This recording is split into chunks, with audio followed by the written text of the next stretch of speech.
Old సిటీలో రెండో దశ మెట్రో పనులకు మార్గం సుగమమైంది. తొలి దశలో ప్రభావిత ఆస్తుల యజమానులకు నేడు చెక్కుల పంపిణీ జరగనుంది.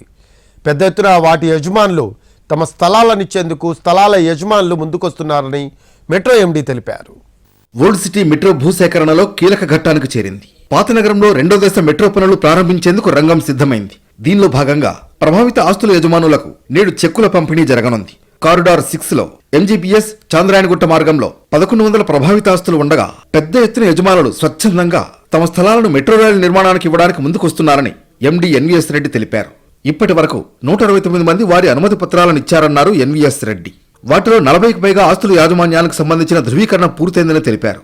తొలి దశలో ఈ 40కి పైగా ఆస్తుల యజమానులకు ఇవాళ మధ్యాహ్నం 2 గంటలకు చెక్కులు పంపిణీ చేయనున్నారు. నష్టపరిహారాన్ని మంత్రి పొన్నం ప్రభాకర్, ఎంపీ అసదుద్దీన్ ఓవైసీ అందించనున్నారు. ప్రభావిత ఆస్తులకు చదరపు గజానికి 81,000 రూపాయలు ఇవ్వడానికి ఇప్పటికే జిల్లా కలెక్టర్ నిర్ణయించారన్నారు. రిలీఫ్ అండ్ రిహాబిలిటేషన్ చట్టం ప్రకారం పునరావాస పరిహారం, తొలగించే నిర్మాణాలకు కూడా నష్టపరిహారాన్ని అర్హులైన ఆస్తుల యజమానికి ఇవ్వడం జరుగుతుందని ఎన్వీఎస్ రెడ్డి స్పష్టం చేశారు.